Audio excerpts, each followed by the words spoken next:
In this episode, we look at whether the latest steps taken in Mussoorie can actually help tackle the town's overcrowding problem. We also discuss US President Donald Trump once again threatening to raise tariffs on Indian imports. But we begin today by talking about a political figure who was a key part of one of India's longest movements for statehood and who also represented the complex ties between local activism and national politics. Hi, I am Niharika Nanda and you are listening to Three Things, the Indian Express news show. On Monday, Shibu Soren, co-founder of the Jharkhand Mukti Morcha or JMM, three-time Chief Minister of Jharkhand and former Union Minister, passed away at the age of 81 in New Delhi. His death marks the end of a political career that, while marked by controversies and fleeting terms in power, remains deeply intertwined with the history of the Jharkhand movement and the broader assertion of tribal political identity in post-independence India. In this segment, my colleague Ichha Sharma speaks to the Indian Express's Vikas Pathak to reflect on his legacy and the political discourse he helped shape in the state. Because when we talk about Shibu Soren, he is referred by many names, including the Shom Guruji and founding patron, among others. So, can you talk about why he occupied such a towering place in Jharkhand's politics? What is today Jharkhand used to be a part of South Bihar at one point of time. And for long, there was a demand for a separate tribal province to be carved out from Bihar. Because there was a belief among significant sections of the tribes of Jharkhand that they constituted a different and autonomous cultural group. And they did not feel comfortable being clubbed with non-tribal populations in the same province, that is Bihar. So, the demand for a separate state of Jharkhand is actually even older than independence or around independence time, because even in the Constituent Assembly, there used to be Jaipal Singh Munda, who was a leader of the tribals of this area, Chota Nagpur Plateau, and belonged to the Munda tribe. And he was a member of the Constituent Assembly. He was a public figure. He was also an Olympian hockey player. He had captained the Indian side, which won a gold medal, I think in 1936. So he was quite a significant public figure, and he was very vocal about tribal rights, as in the land rights of tribals, the cultural rights of tribals, the idea that they constituted a distinctive culture of their own. Even in terms of the religious identity, it was believed that the tribals are neither Hindu nor Christian. That was a significant belief. Of course, there are tribals who see themselves as Hindu or those who have converted to Christianity. But then there was also a significant belief of an autonomous, tribal religious culture also. So all these things taken together, the forest rights, the land rights, a distinctive cultural, identity, a very distinctive social organization, a distinctive, maybe mode of worship. All these became very prominent, demands, which led to the demand for a separate tribal province. Right, so it was Jaipal Singh Munda who laid the ideological foundation. So how did Shibu Soren's approach build on that legacy?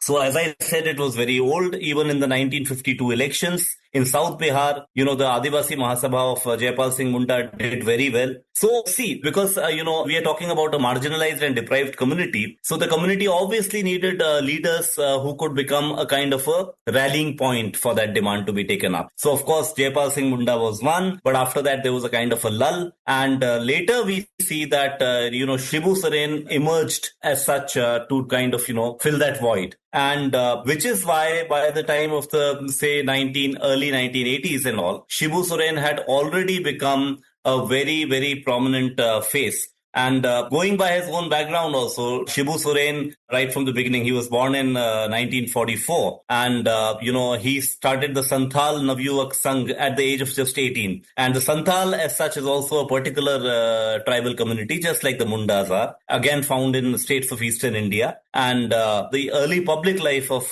Shibu Soren was centered around, his struggles against moneylenders. Because there used to be a major demand among tribals that, moneylenders are the ones who charge exorbitant interest rates. And therefore, they are a danger to the tribals and their, economy, their lives. In fact, his father also had been killed when he was in school. And his father was killed at the behest of, it is said, moneylenders. And that was a cause that Shibu Soren took up as a young man. And soon after that, generally, he aligned himself with that politics of a distinctive tribal identity. So non-tribals were called Dikus, D-I-K-U-S, within the tribal parlance.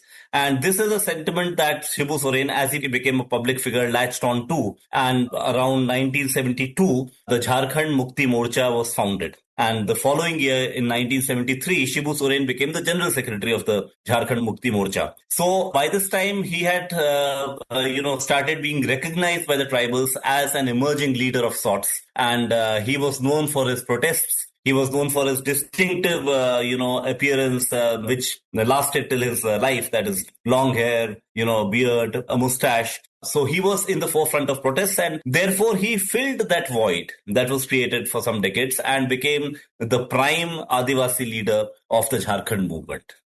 And Vikas, when we speak about the Jharkhand statehood movement, the Goa firing of 1980 was considered a turning point. So can you talk about what happened during it and also how that incident fueled the movement?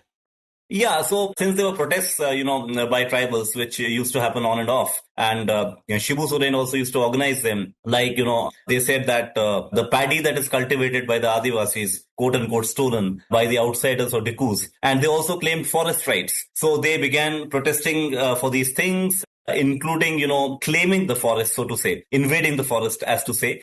And those kinds of protests led to some kind of a state action. So in September 1980, there was police firing in Goa, which is in the Pashchimi Singhbhum district now, and in which 15 tribals were killed. So these kinds of incidents actually further fueled the movement rather than suppressing it, and the movement acquired a life of its own. So the Jharkhand movement is a very old movement. It came to fruition around the year 2000 when Jharkhand as a state was carved out of Bihar. But the movement had been there for long. And among the leaders of the movement, of course, after Jaipal Singh Munda, the biggest single figure that I can think of happens to be Shibu Soren. Right, and even though Soren was elected to the Lok Sabha multiple times and served as the chief minister 3 times, none of those stints lasted very long. So why was that? See, so of course there was a demand for a tribal province of Jharkhand, just like there was a demand for a tribal province of Chhattisgarh. But the point is, once a state is carved out, of course, any party or movement leading the state or demanding the state is bound to become more powerful. So obviously the JMM will be more powerful in Jharkhand than it was in unified Bihar. But then the other thing is that the JMM was clearly a movement aimed at a tribal state. So it did not have the sympathies of non-tribal populations the way it had the sympathies of tribal populations. Now, even when Jharkhand was carved out, if you look at the census data, 2001, 2011, the tribal population in Jharkhand was only 26%. So now you get my point that 26% tribals means that 74% of the population of the state of Jharkhand was non-tribal. So while the JMM became a powerful party, the JMM on the basis of tribal votes alone, and that too largely concentrated to a great extent in the Santal Pargana, could never have come to power in the state on its own. So obviously the next way you come to power is to strike alliances. That is a model that applies universally. So the JMM was throughout its career in the times of Shibu Soren an ally of the UPA for quite some time, of the Congress, that is Congress and allied parties.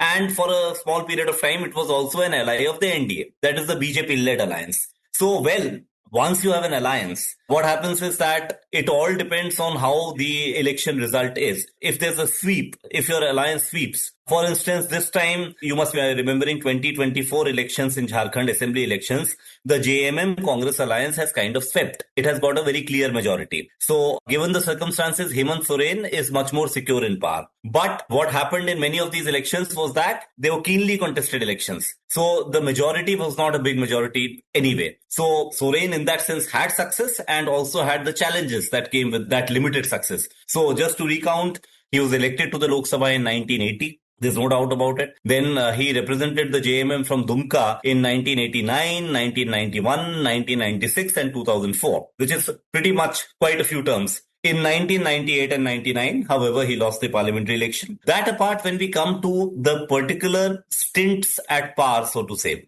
So 2004, the UPA came to power. The Vajpayee government lost power. Dr. Manmohan Singh became Prime Minister. That time, the election to Jharkhand Assembly had not happened. It was to happen in 2005. So initially, Shibu Soren became Minister of Coal and Mines.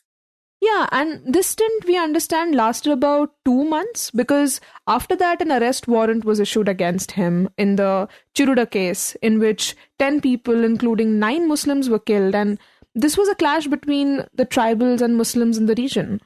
Yeah, so he was served an arrest warrant on the basis of that, and he went to jail. And of course, he had to resign as the minister. Now, once he was released from bail, he was reinducted into the cabinet. Right, as coal minister late in 2004. Then in 2004-5, what happens is that the assembly elections are held and JMM in alliance with the Congress wins the election but by a wafer-thin majority. So Soren did become Chief Minister of Jharkhand. He was the third Chief Minister after the formation of Jharkhand. The first two were Babulal Marandi and Arjun Munda of the BJP. So Shibu Soren came to power, but he could not prove his majority. So the government lasted only 9 days. Then, of course, in January 2006, he returned to the UPA cabinet. But then once again, legal problems came his way because there was another pending case, which was the case of the murder of his former private secretary, Shashinath Jha. And he was held guilty in that murder by a court. So once again, he had to resign. And the CBI charge sheet against him said that, Jha had been abducted from Dhola Kuan in Delhi, was taken to Ranchi, and there he was murdered nearby. Of course, he was later cleared of the charges by the High Court and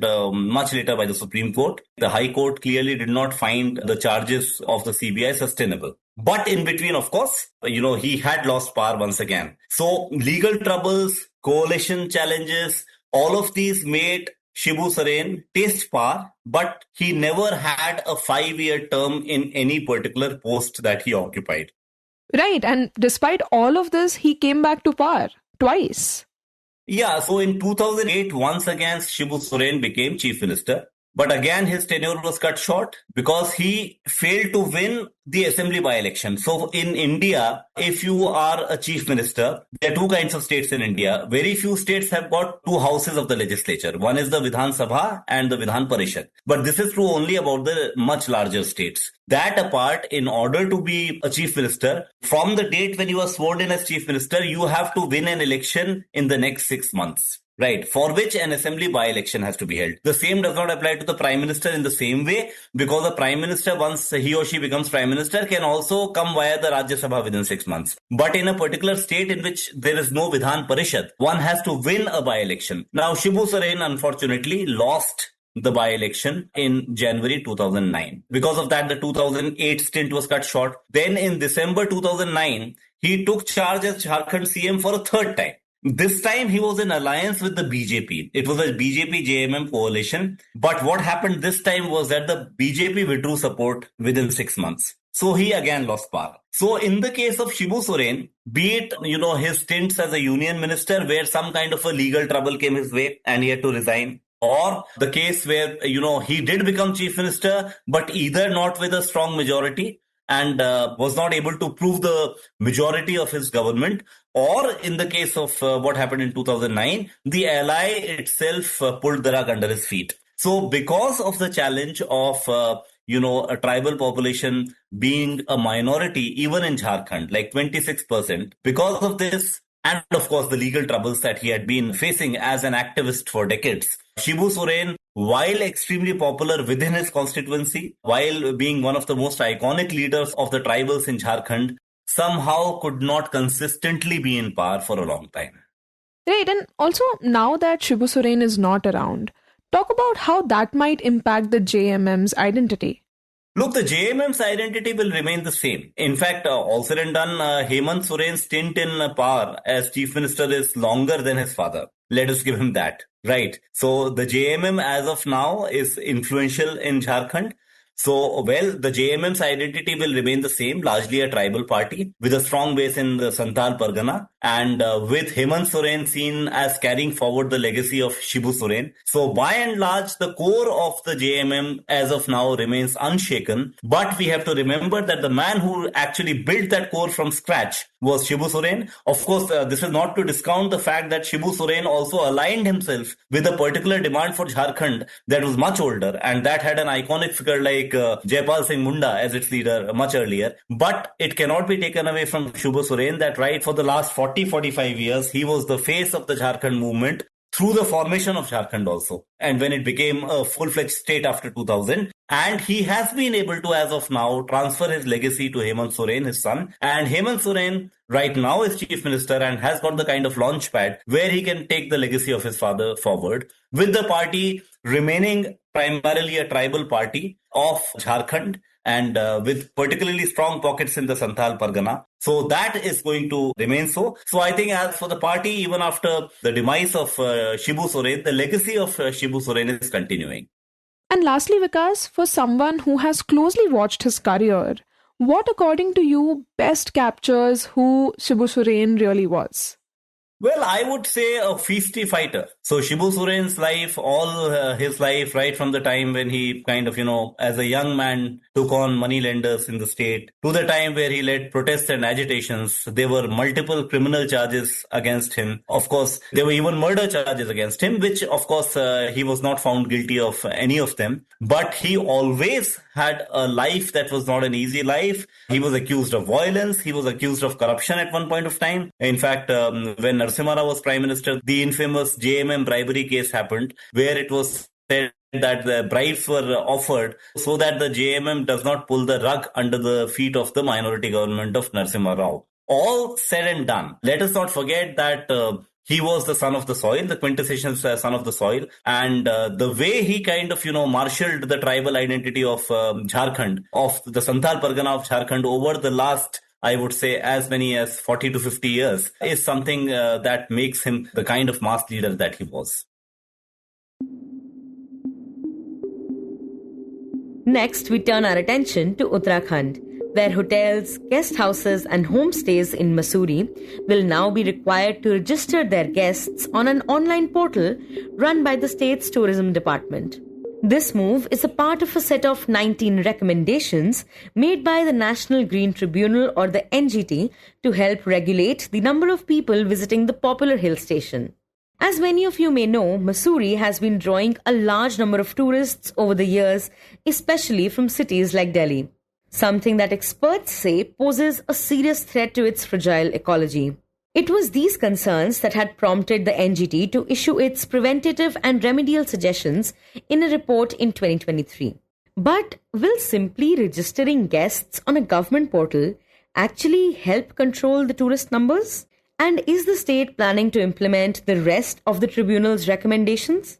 To answer these questions, we are joined by the Indian Express's Aishwarya Raj. Aishwarya, to begin with, talk about since when Mussoorie has been seeing this problem of overcrowding and how has it grown over the years? So Mussoorie has been seeing this problem over the years, especially since the pandemic. And as a number suggests, we've been seeing lakhs of tourists coming in every year. And going by the last data, 2019 data, we find that at least 30 lakh people visited just before the COVID pandemic. And we're not sure how many have visited ever since, because we have just seen multiple folds of people coming in ever since or after 2022. And also, if we look at the numbers, estimates since 1958, the earliest number we have, then in 1958, in a year, 1.5 lakh visitors had come into Mussoorie. So now with Delhi, Dehradun expressway coming up, we expect this problem to be compounded and be much, much worse. Another factor that makes this much worse is Landor being this aesthetic town, and a lot of people take to Instagram and social media, and we've just seen an influx of tourists even to this part of Mussoorie, which had not earlier garnered as much attention. So that is also a part of the problem now.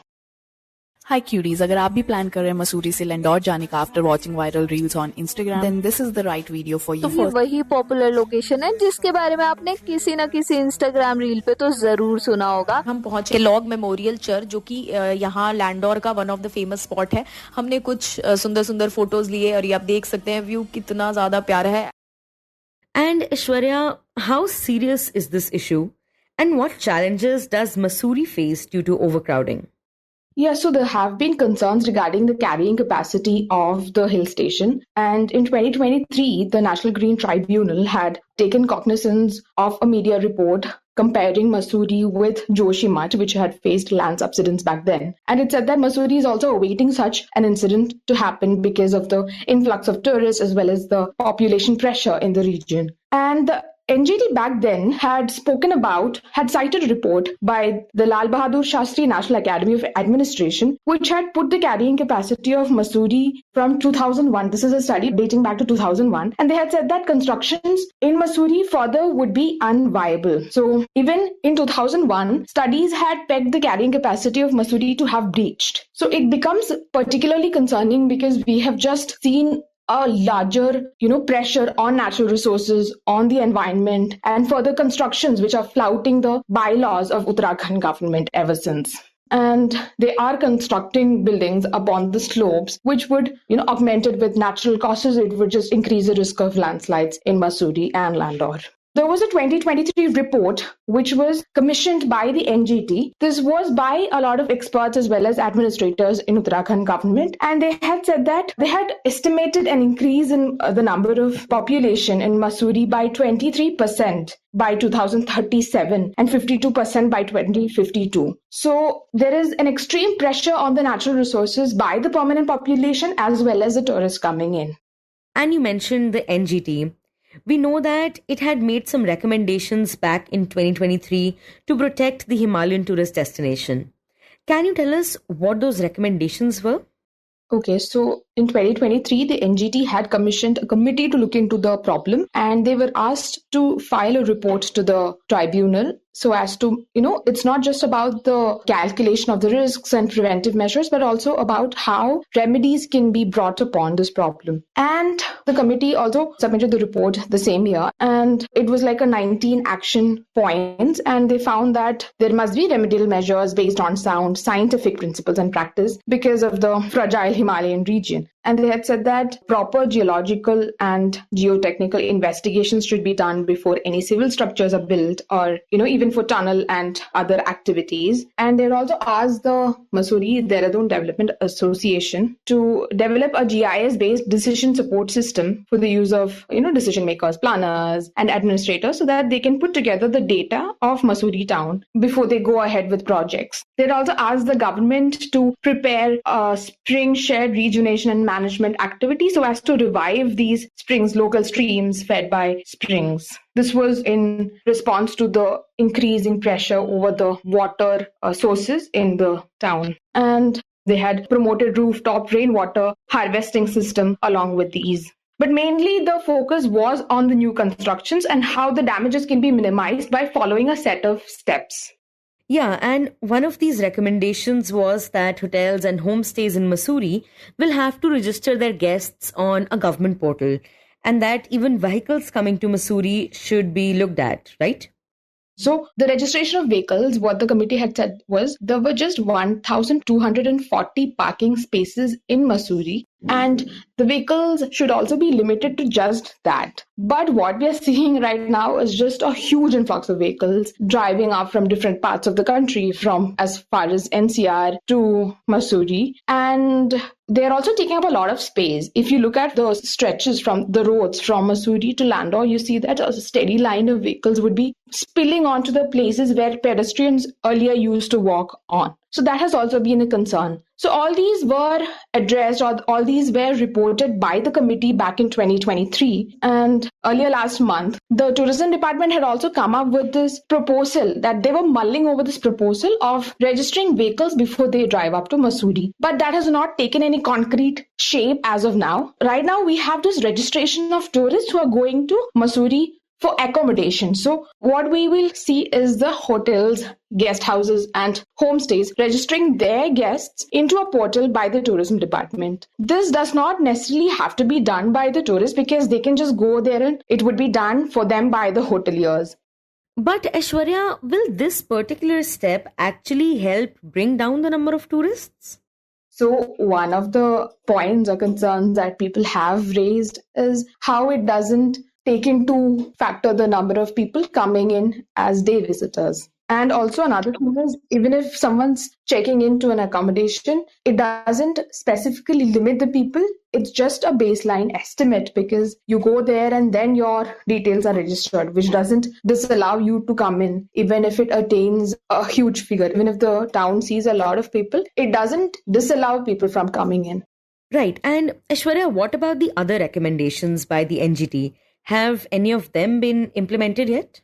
So on May 8th, the state had submitted an affidavit which consisted of all the responses or the action taken updates on the 19 points. And they were not able to give a reply on the registration system, which is why they have expedited it. They have started it. And with the rest of the points, the court said that they were being implemented and the court was convinced about the remedial measures and they dismissed the plea. And also one of the things that they had not given an update for was the registration system, and registration of tourists was recommended way back in 2023 and it had not been done as of now, which is why the NGT asked for an action taken report within 6 months. So the rush we see in getting it implemented is because of the May 8th order. And Aishwarya, do other tourist destinations in the state also face this level of overcrowding? So Mussoorie and another hill station, Nainital, are also facing the same problems because the government or the tourism department have not conducted any carrying capacity surveys to assess how many people can be held in one particular region or how many people can go there without adding to the pressure to the environmental resources there. But particularly in one of the meetings by the committee, we see that a scientist from Indian Institute of Himalayan Geology had flagged this and said that geological conditions are very weak in Mussoorie and Nainital. So he's also said that limestone in Mussoorie is very weak and had micro cracks and construction should be banned there. But if we look at other regions in Uttarakhand, we also have to factor in the fact that Uttarakhand relies heavily on tourism and religious tourism as well. And in the Char Dham circuit, we have found several concerns being picked up by environmentalists and activists, and it has also gone up to the NGT. And a carrying capacity study has been commissioned to the Wildlife Institute of India regarding the ascertainment of carrying capacity in the Char Dhams. But earlier in 2023, the state government had announced a cap on daily visitors to Char Dham, citing, better control of crowd control and also understanding or keeping in tune with the sensitive ecology of the area. So back then they had said that Yamunotri shrine should be just visited by 5,500 pilgrims a day, Gangotri 9,000, Badrinath 15,000 and Kedarnath 18,000. But this was rolled back pretty soon, even before the commencement of the Yatra pilgrimage season back then. And in the end, we talk about US President Donald Trump, who yesterday threatened to very substantially raise tariffs on imports from India within the next 24 hours, citing New Delhi's continued purchase of Russian oil. In an interview with the CNBC, Trump called India the highest tariff nation, claiming that the US does very little business with India because of its steep import duties. He said that while a 25% tariff had been set earlier, he now plans to raise it significantly, accusing India of supporting Russia's war efforts by continuing to buy its oil. While he didn't specify the new rate, Trump warned of additional penalties unless India halts its energy trade with Moscow. He argued that energy prices play a crucial role, saying that if oil falls by another $10 a barrel, Putin would be forced to back down because, quote, his economy stinks. India, meanwhile, has pushed back. The Ministry of External Affairs criticized the US and the EU for targeting Indian refiners, pointing out that many of these same countries continue their own trade with Russia. The ministry argued that India's oil imports are a necessity given the global market conditions. Now it's worth noting that despite pressure from the West, India has remained one of the largest buyers of Russian seaborne crude. From January to June this year, it imported around 1.7 million barrels a day. But recent data from the firm Kepler shows that imports fell to 1.6 million barrels per day in July, which is a 24% drop from June. Russian oil now makes up just 34% of India's import basket, down from nearly 45% a month earlier.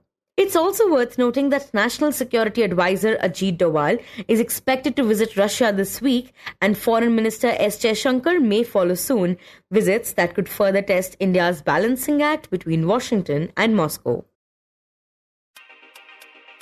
You were listening to 3 Things by the Indian Express. Today's episode was edited and mixed by Suresh Pawar and produced by Ichha Sharma and me, Niharika Nanda.